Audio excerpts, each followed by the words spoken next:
Hey, how's it looking there? Hey, we got this thing's in the way. You're backing out just a little bit.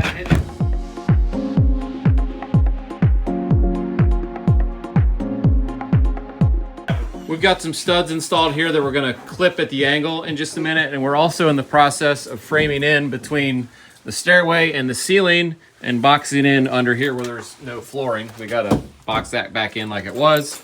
So we're just kind of putting plates where they need to go, top and bottom plates, and studding between, toe screwing to that. And basically, we can get this all walled in pretty quick just by sticking it in. These plates have a bevel cut at one end to match the stair angle. And what I did on that, and I'm gonna do on this, is just put one piece in random length and just measure for the remainder. And that's a lot easier than trying to get both bevels on the board at once. So 21.5 to the long point of a 38 degree. I've got some layout marked here on the top plate, just 16 on center from that side. I'm just taking a level to plumb down from those marks to mark the bottom plate. Okay. I'm just screwing all this together.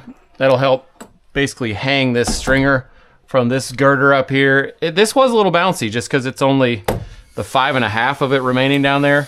So this should really stiffen it up and get it feeling good.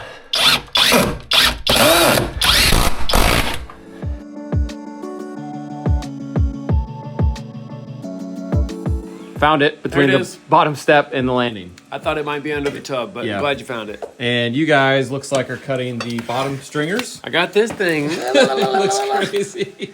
Yeah. I'm not going to ask, but I'm sure that's it. Yep, it is. Looks awesome, right? We're going to cut a couple more of these, and I'm going to build these together as a unit. Yeah, that's a good idea. Because it's so small, any error is like amplified. You know, we can't like bend something into place. These don't bend. That way it's all aligned and goes in as one unit. Oh, I can't wait to see that. Yeah. Underneath the stair stringers, I have attached some pressure treated wood to the concrete slab for a couple reasons. One, this white wood, we would call it, is not supposed to touch concrete because it will absorb moisture potentially and cause rot. Now, I also need a way to screw this thing down to a concrete floor. If you've ever tried to take a Tapcon and run it in at an angle like a toe screw into concrete, it's really, I mean, maybe you could get lucky one time, but I don't think so. And so it's really easy now for me to be able to place this on my wood and just run a regular wood screw, toe screw down to that pressure treated, and everything is attached really well. Okay, I'm pretty happy with that. Now again, I'm gonna use my test material here. I've got my finish tread there. I'm gonna add 3/4 and then 1 inch, and we should have 8 inches roughly. Oh, wow, you lucked out. I appreciate that. Now, what about from to this to the finished floor here? Again, there we're gonna have our sub tread and our real tread, and then to there. What do you got? 8. So you're good. You did it right. Let's take a look at Jason's handiwork here. Pretty good, actually. Ripped the bevel on the top plate. You made it the same width as a stud on the bevel, which took a little extra thinking, probably. Not mine. Oh, that wasn't your thinking? That was okay. Well, good job anyway. That looks good. Yeah. I think we're set. You can finish surface right on the bottom of that. Last thing is we're going to lop off these studs that we just ran long at the angle of the stairs, about 36 inches above the stair nosings at the same angle, and put some caps on that so it looks nice and sort of done. Looks like you just really messed up, so it looks like, oh, they're all 4 inches short. That's no big deal. I honestly thought he was going to put a piece of, like the double header up there. Hey, what, Jamie, what do you want packed? I need a little bit longer. Oh, here. I got you. Hey, did you take into account for 1 or 2 top plates? I didn't really. I just marked it at 36. Okay, then we'll just add a plate or 2 to that. I mean, or should I shorten it up? Doesn't matter to me. I think 1 plate's plenty strong. I'll shorten it up. I'll mark underneath the level. Okay. And then that way we'll add back. This is like 1.125. We'll add back 1.5 inches. Okay. All right, you're good there. I am holding the top of this. What is this? This is the timber. All right. The first one's coming off. Are these attached to each other? Nope. Oh, great. One at a time. Ooh. Got 1 loose. You got them all? Nope. Here, just take these off. You got 2? Yep. All right. Here we go. I'm happy that we have something to show for ourselves today, like something rebuilt the staircase. They can use it now. That is better And than just tearing stuff out. yeah, I feel like that's quite an accomplishment, actually. This has taken us 3 days to tear everything out, 2 days to tear out, 1 day of building back, you could say. And I wonder if at any point the homeowner thought, you know, this is not looking good. I don't know if they're ever going to fix this, you know? Hey, so I got some info on these termites from the termite treatment company just came. Really? And so I just asked the guy, I'm like, hey, can you tell me about termites a little more? Because I don't know a lot about them. I mean, I know they eat wood. But he said the ones we saw flying out over here are like the reproducing ones. Okay. And they don't mature enough to fly off like that until at least 3 years. So it means they've been here like at least 3 years. What? Yeah. And so it's the other kind that stays that does all the eating of the wood. And those ones are flying off. He said they probably won't come back. They're going to try to start like new colonies somewhere else because they don't live very long. Going to the neighbor's Shoot. Yeah. So he's going to drill the whole slab up there every foot, do the extra strength chemical like they did at your garage at one time, right. and go all the way around the house, treat the whole thing. And Wow. What about in the future, like ongoing bait system? oh yeah, or I think they're going something? to put in a bait system too. Wow. So they're basically Fort Knox it. It's a great plan. Hopefully that wasn't audible. Probably was. Oh, gosh.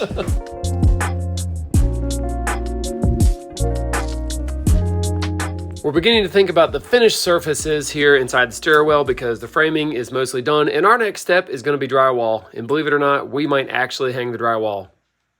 What? Oh, You didn't tell me that.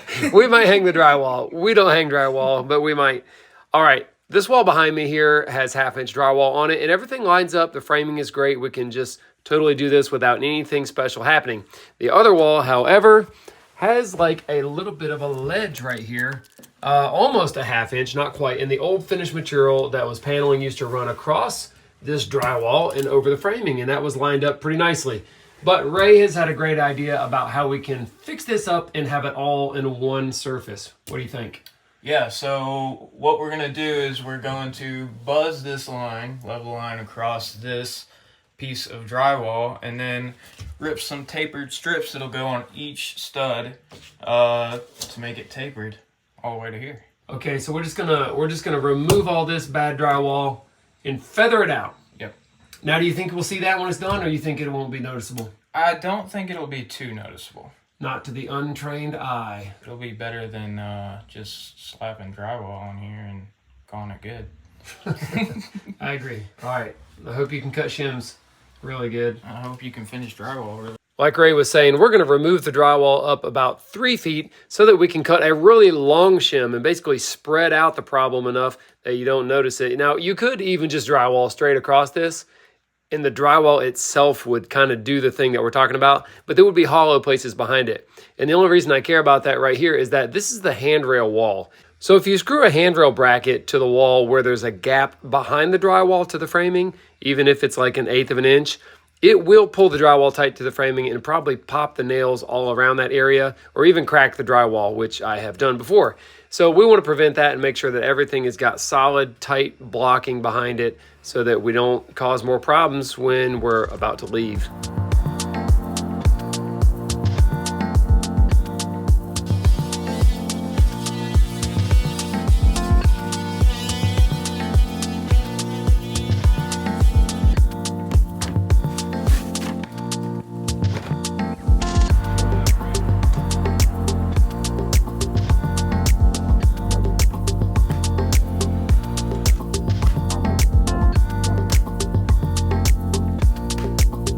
Today's video is brought to you by Vever, and today we're checking out their Wi-Fi weather station that I've got at my own house because weather guys get the weather wrong sometimes, all the time in this area. The Wi-Fi weather station offers real-time data transmission, including precise monitoring of wind speed, wind direction, temperature, humidity, rainfall, and light levels. It also displays wind chill, dew point, pressure, calendar, and moon phase, providing comprehensive control over home weather changes. It has a 150-meter range to connect to the HD screen, which I have set up in the kitchen. And this is a really nice screen. It's 7.5 inches diagonally, and it has large numbers and letters. You can read it really easy. It also has several light settings so that if you want to use it at night or in a bedroom, it won't keep you awake. The weather station is also solar powered with its built-in solar panel, has an IPX6 waterproof rating, and it can accurately monitor weather changes for 6 to 12 hours, even in heavy rainfall. You seem pretty excited about this thing. I am. I'm excited to have the real weather. You know, on the weather, if you watch it on TV, it's just a computer model of what the weather is probably like in your exact location. This will give me the exact weather in my location so that if I go biking, I don't get soaked in the rain like I just did. I'm also pretty curious to see what the actual wind speed is of some gusts that we get up on this ridge that we live on. They've been strong enough to blow these chairs around across the deck against the house. Wow. So I'm curious to see what that's going to be.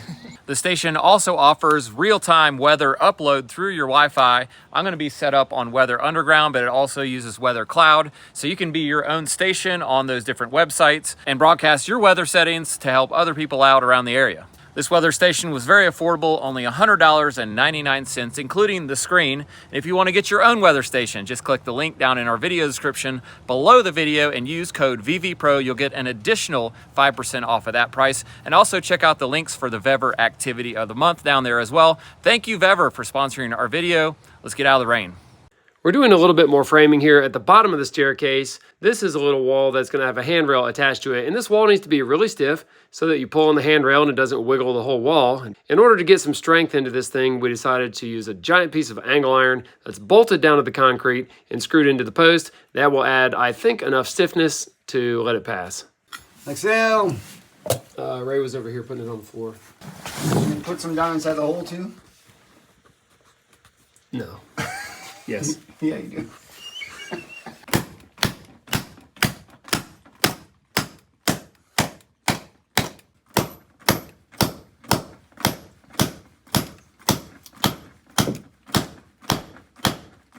That thing ain't going anywhere, Holy bro. moly. Dude, those nuts are not going to turn up, not even a quarter turn, I bet. What you got? Snug it up. I really hope this makes a big difference. It's really the only trick I have up my sleeve for a situation like this. I'm going to show you right now, before this bracket is attached to the post, how strong it is, or really more like it, how not strong it is. I can grab it and wiggle it pretty easily. He's going to actually add a few more screws for me down there. Tapcons, regular Tapcons to go with the 2 giant bolts, just for good measure.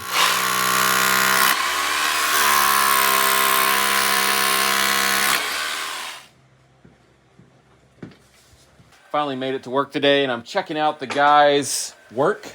They built this railing, and wow, that's about the stiffest Pretty strong, one isn't it? I've ever felt. This freestanding. Way to go. You're welcome. Man, look at those bolts.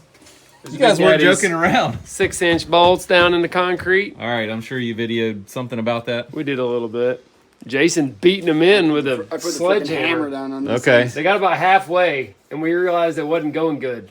I do want to mention one additional thing, though, is that we extended both of these walls past where the nosing's going to stick out on both of these set of steps, because that looks bad if your nosing sticks past your wall surface.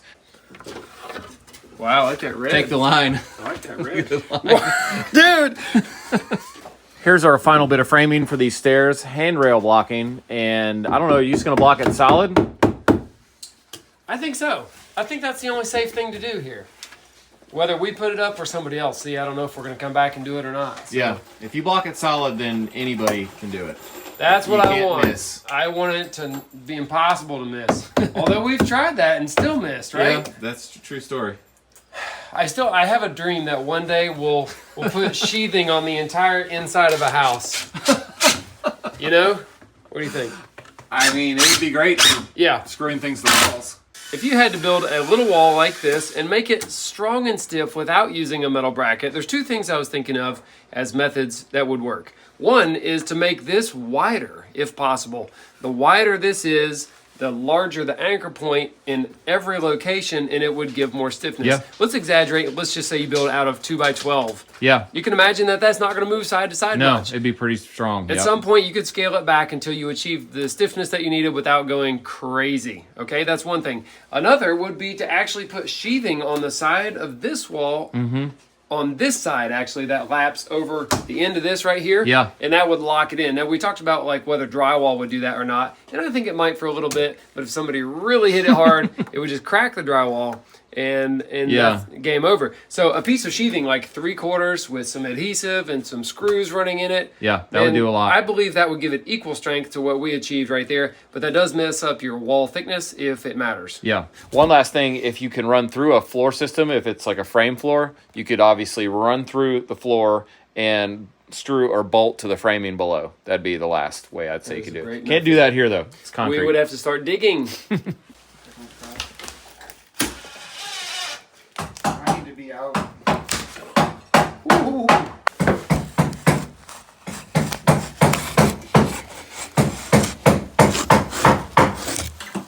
We had to replace the bottom of the jack and the king stud here, and behind that it actually looked good, which is crazy. So that should be all new on both sides. We'll be good to go.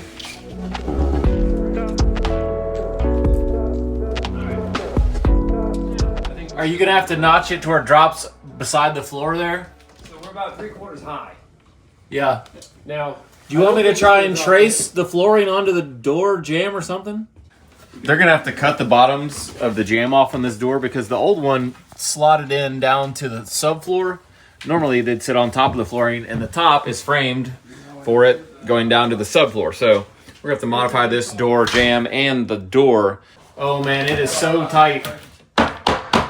It'll go, Jamie. Yep. hey, how's it looking there? Hey, we got this thing's in the way. You're backing out just a little bit. Got me to. What in the world? This thing is like totally stuck in here. There we go. So the pros do it right. Yeah, I'm seeing that. I need a buzz saw. What was wrong with the old door? It like the jamb was all screwed up. He just like screwed a door to it. It just wasn't even Oh. like meant to go together. Okay.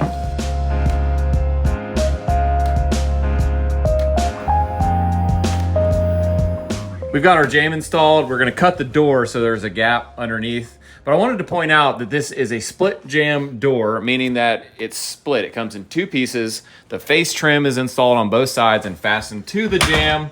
There's no shims. We just shot the face trim on this side with the door like where we wanted it. What'd you think? It was super easy. I have to say I have poo-pooed this type of door a lot because I didn't think they're any good. Now, whether I'm not convinced that they're any good yet, but it went in super fast and easy because you could see your reveal and shoot the trim At the same time. It was just like so easy. Now, I don't know if you're meant to shim this kind. We're probably not because there's not even room to get a shim in there. It's like tight on both sides. But would I shim it if I could? I don't know. See, that gets into a headache. That does. And the door is hollow core. It's light. It's a super light door. I mean, see, what you're doing is you're giving some of your control up is what you're doing.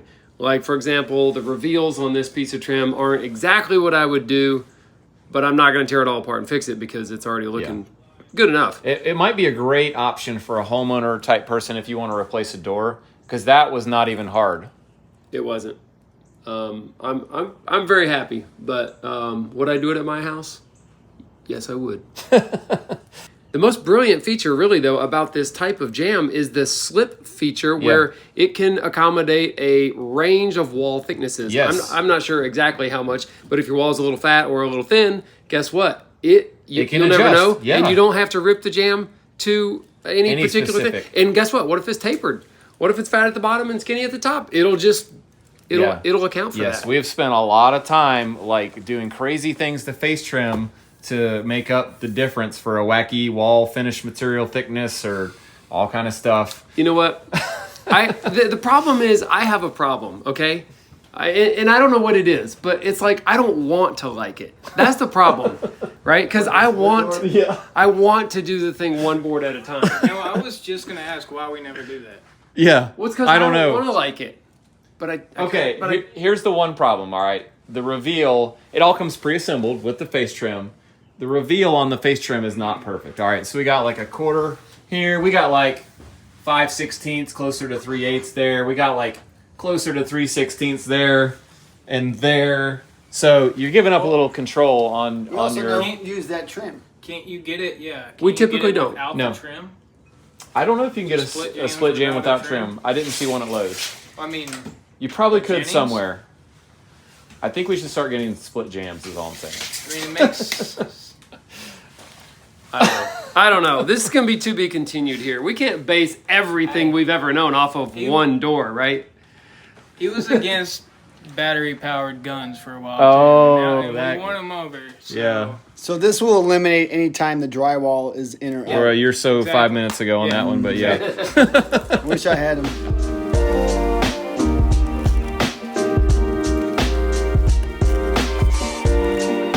They're going to cut a 1/2 inch off of this, and that's really important for airflow. And also, if you have a rug near the door will still operate.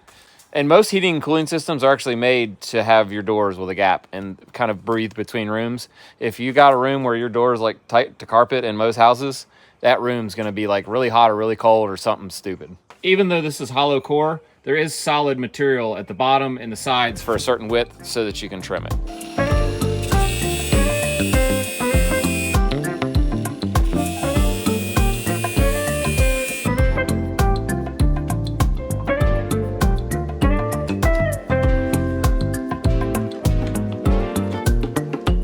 That is a metal cutting disc, Oh, that's what I thought. and it actually worked really nice. Didn't take too much off at a time. I didn't know what was going on right there. Yep, it was good. I couldn't find any sandpaper, and I can't find my hand plane because guess what? My truck is not my work truck. That's a nice custom mount job you got there. It's ingenuitous. I got tired of that friggin' band, man. Tired of adjusting it. You just put a threaded rod through it, 2 wire, and that's called good. They do make hats like that. I know. So the homeowner decided that he wanted us to put a wood drop ceiling in this little closet area here. Jamie's got, his truck on his mind, so he's like, I'm gonna get there real fast. I'm gonna knock it out real quick. Well, let Eric tell you how that's going. How's it going? Well, we got it now, but Jamie installed these boards at 3 different heights because he was measuring to 3 different materials up top down to the bottom of this little drop thing. I used this as a reference. I just butted that up to the top. He Did a butted it mark. to all kinds of different I things. just butted to this thing, butted to a joist, butted to some blocking, anything. Just whatever I can. Now we've done this twice. It's perfect now. It is very flush now. We're checking it with our little straight stick here. Something was just making me stagger a little bit when I looked up at it. I was just like blinking and stuff. I couldn't figure it out. We're out of here. All right, Tim. We're done. Nice, see you later.